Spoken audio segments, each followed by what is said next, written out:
Dear students, आप सभी का स्वागत है हमारे अपने यूट्यूब चैनल गुरवंता में। देखिए, पहले भी आपको क्लास मिल चुकी है, डायरेक्ट इनडायरेक्ट फिनिश हो चुके हैं। ये जो अब चल रहा है, ये दूसरा जो पार्ट शुरू होता है ग्रामर में, वो होता है सिंथेसिस। आपके सामने व्हाइट बोर्ड पर लिखा हुआ सिंथेसिस ऑफ सेंटेंसेज। इसमें जो सिंथेसिस क्या होता है, सिंथेसिस का अर्थ यानी means the communication of A number of simple sentence. Hindi में इसका अर्थ होता है कि दो या दो से अधिक जब हम वाक्यों की एक वाक्य बनाएं। इसमें वाक्य आपको तीन तरह के मिलेंगे। एक तो मिलेगा सिंपल सेंटेंस, दूसरा मिलेगा कॉम्प्लेक्स, और तीसरा जो होता है वो होता है कंपाउंड। दो या दो से अधिक, दो या दो से अधिक, दो या दो से अधिक वाक्यों को जोड़ना। सबसे पहले आपका आता है सिंपल सेंटेंस।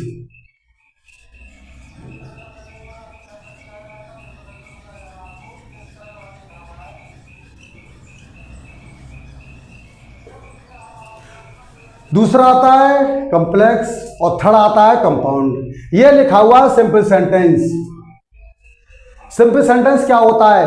सिंपल सेंटेंस में एक ही फिनिट वर्ब होती है।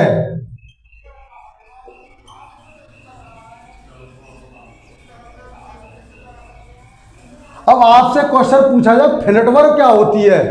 फिनिट वर्ब में आपको बताता हूं, जितनी भी आपके हेल्पिंग वर्ब होती हैं, जैसा कि आप सब जानते हो, एज एम आर वाजावर, जितने भी फिनिट वर्ब, ये फिनिट वर्ब होती हैं। देख सकते हो आप, एज एम आर, और इसके अलावा जितने भी मॉडल होते हैं आपके, ये सब फिनिट वर्ब के अंतर्गत ही आते हैं। सिंपल सेंटेंस में क्या होता है, एक ही तो सब्जेक्ट होता है और एक ही प्रेडिकेट होता है। इसका जो आप प्रयोग करेंगे वो use of participle.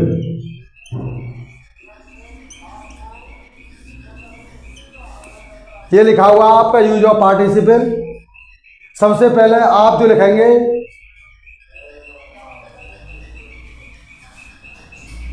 Present participle.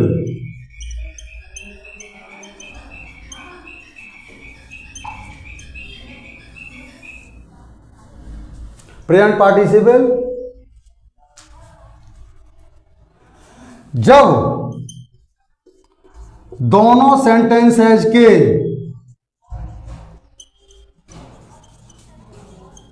Subject एक ही हों। जैसे कि आपके दो सेंटेंस लिखे हुए और आपको वो सिंपल सेंटेंस बनाना है। केवल एग्जाम में इस तरह का आता है कि आपको सिंपल सेंटेंस बनाना है, कॉम्प्लेक्स बनाना है, कंपाउंड बनाना है। दो सेंटेंस लिखे हुए हैं और उनके सब्जेक्ट हों, कैसे एक ही हों, और पहले सेंटेंस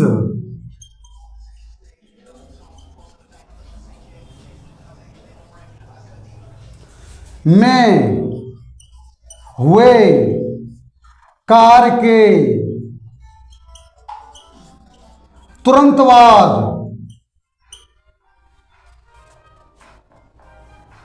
दूसरा कार्य शुरू हुआ हो।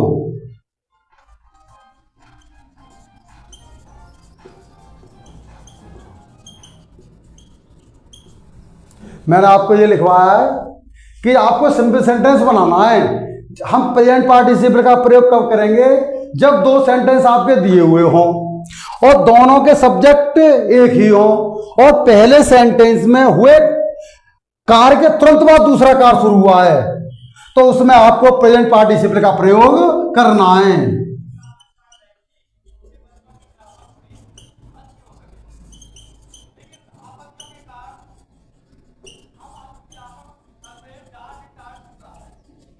जैसे एग्जाम्पल में लिख रहा हूं, यह लिखा हुआ आपका रवि saw a tiger। दूसरा आपका सेंटेंस इसी में लिखा हुआ है he ran away। इस तरह का एक एग्जाम्पल लिखा हुआ है आपके सामने। ये आपको जो बनाना है, ये सिंपल सेंटेंस बनाना है हमको। ये आप स्क्रीन पर देख रहे होंगे, Ravi saw a tiger, he ran away। आपको ये सिंपल सेंटेंस बनाना। मैंने अभी आपको लिखवाया है, जब दोनों सेंटेंस सब्जेक्ट एक ही हो और पहले सेंटेंस में हुए कार्य के बाद तुरंत हुआ हो। रवि ने टाइगर को देखा, वो भाग गया। वो कब भागा? जब उसने टाइगर को देखा। इस तरह का यदि कोई वाक्य हो, सेंटेंस हो और आपको सिंपल सेंटेंस बनाना हो, इसका आपको आंसर बना देंगे प्रेजेंट पार्टिसिपल। सब जानते हो प्रेजेंट पार्टिसिपल। सॉ, इसका सीइंग ए टाइगर, ये ही लिखा हुआ है। इसका सब्जेक्ट है आपका रवि। दूसरे सेंटेंस का आपका सब्जेक्ट क्या दिया हुआ है? ही। इस ही के स्थान पर आप लिख देंगे Ravi. Rain away.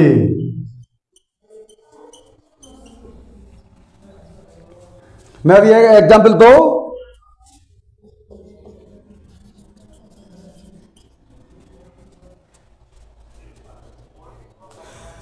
The girl heard the noise. She woke up.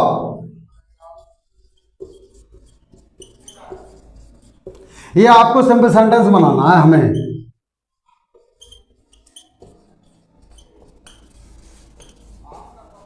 देखिए ये वाक्य लिखा हुआ है दी गर्ल, इसका सब्जेक्ट हो गया आपका दी गर्ल और दूसरा सेंटेंस का सब्जेक्ट क्या आपका सी। मैंने भी आपको लिखवाया है, दो सेंटेंस लिख रहे हैं और उसके सब्जेक्ट एक ही हो। जब आप सिंपल सेंटेंस बनाएंगे उसमें दो भी सेंटेंस हो सकते हैं और तीन भी सेंटेंस हो सकते हैं। ऐसा कुछ नहीं कि दो ही सेंटेंस हो। जब दोनों सेंटेंस के सब्जेक्ट एक ही हो और पहले सेंटेंस में हुए कार्य के तुरंत बाद दूसरा कार्य शुरू हुआ है। हमने सेंटेंस को पढ़ा, दी गर्ल हियर दी नॉइज।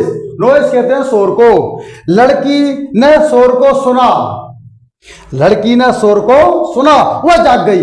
वह कब जागी? वह जब जागी जब लड़की ने शोर को सुना। यदि इस तरह का कोई सेंटेंस दिया हुआ हो, मैंने आपको उसमें क्या यूज करना है? आपको प्रेजेंट पार्टिसिपल। जैसे एग्जाम्पल, इसका जो आंसर आपको इस तरह का लिखना है, हियरिंग दी नॉइज। अब सी के स्थान पर आप लगा देंगे दी girl walk up.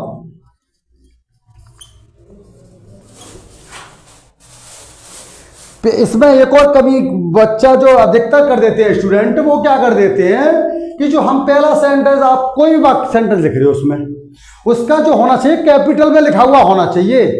Full stop के बाद आप अनावश्यक शब्द कोई कैपिटल में ना बनाएं, क्योंकि जब हम लोग कॉपी जांचने जाते हैं तो प्रत्येक उस पर जो भी गलती होती है उसको गोला कर देते हैं रेड पेन से और प्रत्येक पर कोई ना कोई इस पर मिस्टेक पर वो अंक काट लिए जाते हैं। जैसे देखो ये लिखा हुआ दी girl here the noise she woke up. मैंने अभी आपको बताया था, दो सेंटेंस लिख रहे हो, सिंपल सेंटेंस आपको बनाना हो।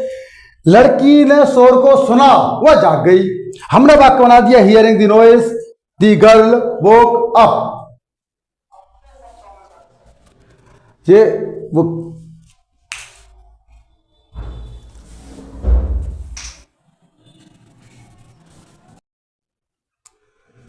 इस तरह की जो सेंटेंस होती है उसमें दूसरा भी एक और तरह के वाक्य होते सेंटेंस होती हैं। जैसे आप व्हाइट बोर्ड पर एक देखेंगे, यह लिखा हुआ है कि जब पहले कार्य के परिणामतः दूसरा कार्य शुरू हुआ है। कहने का तात्पर्य है, अब तक जो आपने सेंटेंस पढ़ा था उसमें सीधा सब्जेक्ट दिया हुआ है और उसके बाद उसने मेन वर्ब दे दी। लेकिन इस तरह के जो वाक्य मिलेंगे उसमें क्या मिलेगा आपको? जो पहला सेंटेंस लिखा हुआ है उसमें आपको कोई भी टू बी फॉर्म, सब आप लोग जानते हो टू बी फॉर्म किसे कहते हैं। जैसा आपको इज मिल जाए, एम मिल जाए, आर मिल जाए, वाई जाए, वर्ग का प्रयोग हुआ है। यदि कोई एग्जाम्पल इस तरह का लिखा हुआ है, जैसे आपका पहले सेंटेंस में आपका एज एम आर बाज या वर्ब, जैसे टू बी फॉर्म कहते हैं, वो मिलता है, तो जब इस वर्ब को आप पार्टिसिपल यानी सिंपल सेंटेंस बनाएंगे, जैसा कि मैं एग्जाम्पल लिख रहा हूं इस पर, यह लिखा हुआ उसका भी सब्जेक्ट एक जैसा ही होगा। दोनों में डिफरेंस क्या होगा, इसमें टू बी फॉर्म दिया हुआ होगा और उस तरह के सेंटेंस में सीधा मेन वर्ब। यही डिफरेंस आपको करना है। यह लिखा हुआ है the boy was hungry, he ate bread. ये इस तरह का कोई सेंटेंस लिखा हुआ और ये आपको सिंपल सेंटेंस बनाना है। उसमें और इसमें डिफरेंस आपको एक दिखाई दे रहा है कि इसमें क्या दे रहा है, उसने दे दिया टू बी फॉर्म, और उस तरह के सेंटेंस में टू बी फॉर्म नहीं थी, वो भी हमें सिंपल सेंटेंस बनाना था। इस तरह का कोई वाक्य दिया हुआ हो तो जहां भी आपका टू बी फॉर्म दिया हुआ है, सबसे पहले जब आप इसका आंसर लिखें बीइंग, सबसे पहले हम बीइंग लगा देते हैं। हमने टू बी फॉर्म जहां भी यहां वॉज दे रहा था, बीइंग हंग्री, ये ही लिखा हुआ है। ये दोनों के सब्जेक्ट दी बॉय के लिए ही आया है, इसीलिए यहां लिख दो दी बॉय एट ब्रेड। ये सिंपल सेंटेंस आपका बन गया। Exercise,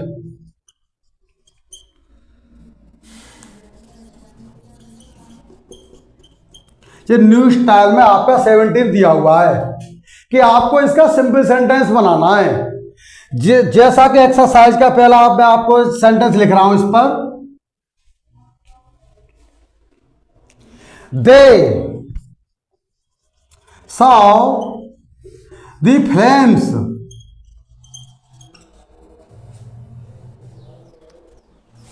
they ran towards the burning house.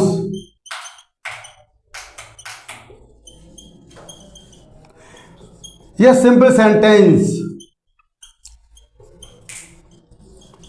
देखो, ये आप व्हाइट बोर्ड पर एक सेंटेंस दिखाई दे रहा है आपको, इस तरह का सेंटेंस आता है एग्जाम में। ये लिखा हुआ आपका, उसमें कुछ नहीं लिखा हुआ आएगा, केवल आप पुराने जितने भी पेपर हैं उस पर आप देख सकते हो कि ये आपको सिंपल सेंटेंस बनाना है, कम्प्लेक्स बनाना है या कंपाउंड। तीनों तरह के आपको सेंटेंस मिलेंगे उसमें। They saw the flame they ran towards the burning house. सबसे पहले हमको वो सेंटेंस समझना पड़ेगा।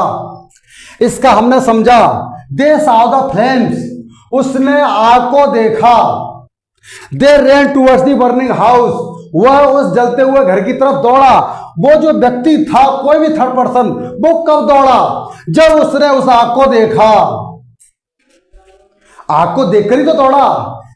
जब इस तरह का कोई सेंटेंस हो, जब इस तरह का आपको सिंपल सेंटेंस बनाना हो, सीइंग द फ्लेम्स, इस दोनों सेंटेंसों में दोनों ही में दे यूज हुआ है, इसीलिए आप ये जो जब सब्जेक्ट होता तो आप इसको यूज करें, they ran towards the burning house. दोनों सेंटेंसों में दे रहा था, इसीलिए आपने यूज कर दिया दे। लेकिन यदि कोई सेंटेंस कभी इस तरह का भी आ जाता है, जैसा कि यहां दी बॉयज होता, कुछ भी होता, तो यहां आप दे का यूज नहीं करेंगे। जो यह सब्जेक्ट दिया हुआ होगा उसी का यूज आप करेंगे। दूसरा sentence, Ujjwal was hungry,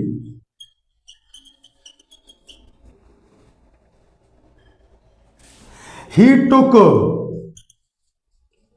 his food।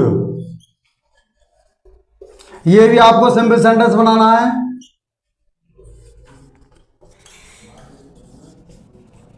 ये भी हमको सिंपल सेंटेंस ही बनाना है। उस सेंटेंस में, पहले वाले सेंटेंस में और दूसरे इसमें सेंटेंस में आपको एक अलग पहचान दिखाई दे रही है। इसमें क्या दे दिया उसने, टू बी फॉर्म दे दिया। अभी मैंने आपको ये लिखवाया था, यदि कोई सेंटेंस लिखा है उसके परिणामतः दूसरा कार्य शुरू हुआ है, यानी पहले सेंटेंस में आपका यदि एजेएमआर वाजेवर टू बी फॉर्म दिया हुआ है, दोनों का सब्जेक्ट एक जैसा होना चाहिए।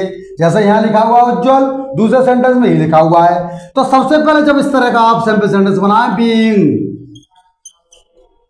हंग्री, जो ही यूज हो रहा था, ही के स्थान पर आप लिख दो उज्जवल टुक हिज फूड।